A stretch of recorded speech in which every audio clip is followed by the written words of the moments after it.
네, 저는 지금 전남대 사학과에서 조선 후기를 지금 가르치고 있는 김창수라고 합니다. 일단은 그 남한산성의 배경이 되는 이제 병자호란, 흔히 알려진 병자호란은 1637년을 배경으로 하고 있고, 네, 그 당시에는 그 후금이라고 하는 여진족의 세력이 성장하면서 이제 그 조선 북부 그리고 중국의 동북 지역을 장악한 상황이죠.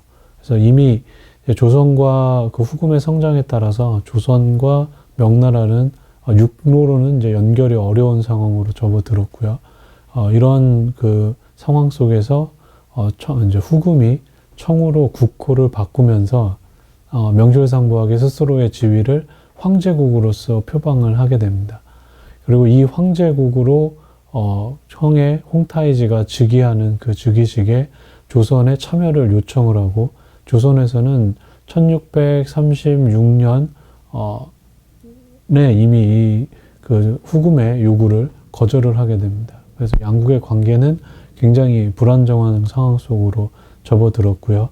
그리고 이 황제 대관식에 마침 그 청의 영역에 왔던 조선 사신들이 참석을 거부함에 따라 그 갈등은 극에 달하게 됩니다. 다만 여기서 이제 주의해야 될 지점 중에 하나는 조선이 그 그러니까 청태종의 즉위식에 참석하지 않은 것과 그 다음에 병자호란의 발발이 직접적으로 연관이 되었는지 또는 그렇지 않은지는 좀 명확하게 판단을 하기는 어렵습니다. 우리가 흔히 알기를 이제 병자호란은 조선의 친명 정책, 즉 명나라랑 친하게 지내는 정책 때문에 발발한 걸로 알고 있지만, 이거는 사실은 약간 역사적인 오해가 있을 수밖에 없습니다. 그러니까 전쟁을 시작한 나라가 어떤 의도를 가지고 있는지가 중요한 거지, 공격을 받은 나라, 그러니까 즉 전쟁의 피해를 받은 나라가 어떤 입장을 취했는지는 그렇게 중요하지는 않습니다. 자, 그래서 그러니까 명나라의 동북 지배가 약화되는 상황 속에서 청이 조선을 압박을 했고, 그리고 그 다음에 청의 황제를 인정하는 것과 그 다음에 군신 관계를 맺자고 강요한 것, 이것이 이제 병자호란의 발발 원인이 되었다고 할 수 있고, 그리고 그 병자호란의 가장 중요한 전적지로서 남한산성이 그 위치하고 있다고 말할 수 있겠습니다. 남한산성이라는 그 영화 보셨는지 모르겠지만, 이제 거기서 그래도 기존의 어떤 영상 콘텐츠보다는 좀 상세하게 잘 다뤘던 것 같습니다. 그러니까 흔히 이제 주화파하고 주전파 또는 척화파라고 이제 표현을 하는데요. 이제 김성헌은 이제 척화, 즉 그 당시 전쟁을 지속해야 되고 지속해야 된다는 입장, 그리고 최명길은 주화, 즉 이제 조약을 맺고 전쟁을 멈춰야 된다는 입장이라고 할 수 있겠습니다.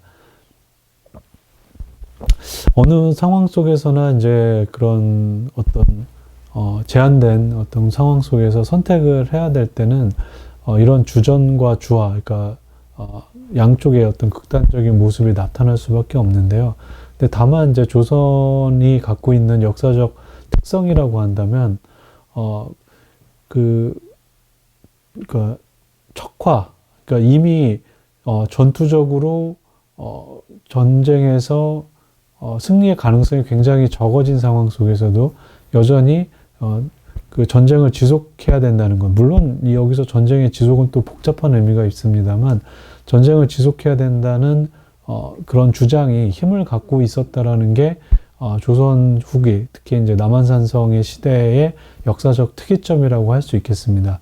그러니까 이미 조선이라는 사회가 전쟁에서 이기고 지는, 그러니까 득실의 문제로서 전쟁을 보기보다는 전쟁에서 우리가 졌을 때 또는 항복을 했을 때 이 항복을 했다라는 기록과 역사적인 기억이 이후에 어떤 영향을 끼칠 것인가가 훨씬 더 중요해진 그런 사회가 되었다고 할 수 있겠습니다. 그것이 조선의 어떤 역사적 특성이라고 할 수 있겠고, 그 중에서 그런 의미에서 전쟁을 시비, 즉 도덕적 가치관의 측면으로 보는 세력의 대표로서 김성헌, 근데 전쟁을 가능한 득실의 입장에서 물론 최명길도 그렇게 보기는 어려운 부분이 있습니다. 어쨌거나 일단은 상대적으로 김상원에 비해서 득실의 입장으로서 마무리하려고 했던 것이 최명길이라고 할 수 있겠습니다.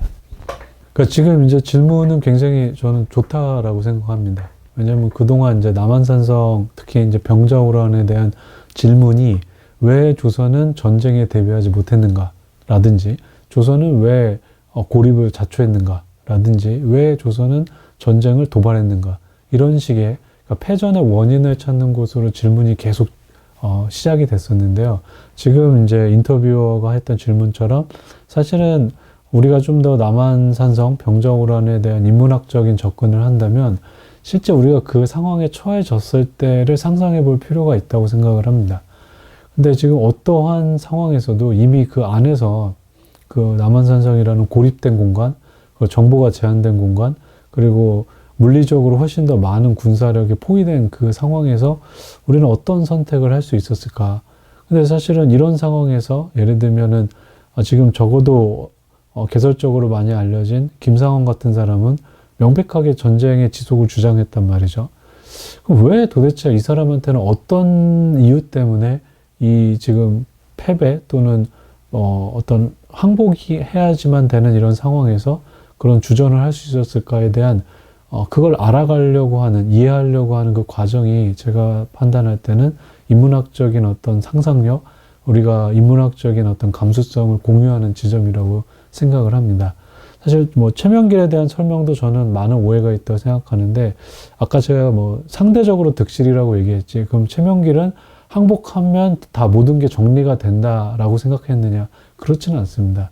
그리고 이제 아마 역사에 관심 있는 분들은 좀 더 이제 아실 수도 있겠지만, 나중에 최명길은 명과 명에게 그 명을 끌어들여서 청과의 어떤 갈등을 다시 한번 일으키게 하는 되게 또 중요한 역할을 해서 결국 최명길도 청에 의해서 이제 끌려가게 되는 상황을 맞이하게 됩니다. 그러니까 결코 이제 완벽한 득실주의자는 아니었던 거죠. 이제 그런 사람들의 어떤 감정을 갖고 그러한 주장을 했는지를 지금 뭐 답을 제가 말씀드릴 수는 없지만, 그걸 고민하려고 하는 자세 자체가 제가 생각하는 좀 더 역사적, 그리고 좀 더 인문학적인 태도라고 할 수 있겠습니다. 네. 일단 이제 병자호란, 그리고 거기에 연관되는 남한산성은 한국사에서 개설적으로나 아니면 이제 대중역사 또는 유튜브 등등의 미디어 컨텐츠에서 조선 후기의 어떤 정치적 낙후성, 조선 후기가 결국은 근대에 들어가지 못하게 된 어떤 기점으로서 많이 설명이 됩니다. 그러니까 간단히 말하면 병자호란 때 무능하게 대처했던 인조와 그의 정권, 그와 그의 신료들이 결국은 조선 후기 내내 그들의 자손들이 이제 조선의 어떤 정책을 결정하게 됨으로써 조선이 제대로 된 발전을 못했다라는 인식이 있는데, 그런 인식의 시작점으로서 병자호란 그리고 남한산성이 있는 거죠. 근데 뭐 저는 이건 완전히 역사적인 넌센스라고 생각을 합니다. 병자호란과 조선의 근대 문제는 관계가 없고, 지금 이제 우리가 이 시점에서 역사의 어떤 한 지점을 본다라고 하면 아까 마지막 질문처럼 그 상황에서 우리가 어떤 지점을 공유할 수 있는가, 그리고 그 상황에 처했을 때 우리는 어떻게 생각할 수 있는가 라는 것을 이렇게 되묻는 지점이 굉장히 중요하다고 생각합니다. 그게 후대에 어떤 영향을 끼쳤는지는 사실 전혀 역사적으로 논증된 바가 없습니다. 그렇기 때문에 그런 패전의 기억이라는 것에 매몰되지 않고 그 병자호란이라는 아주 격정적이고 특수한 사건이 발생했을 때 인간이 취할 수 있는 다양한 행동들에 대해서 관심을 갖고 거기를 통해서 자신을 비추어 보는 게 조금 더 앞으로 우리가 이제 공부해야 될, 또는 대학생으로서 가져야 될 중요한 소양이라고 생각을 합니다. 네, 이상입니다.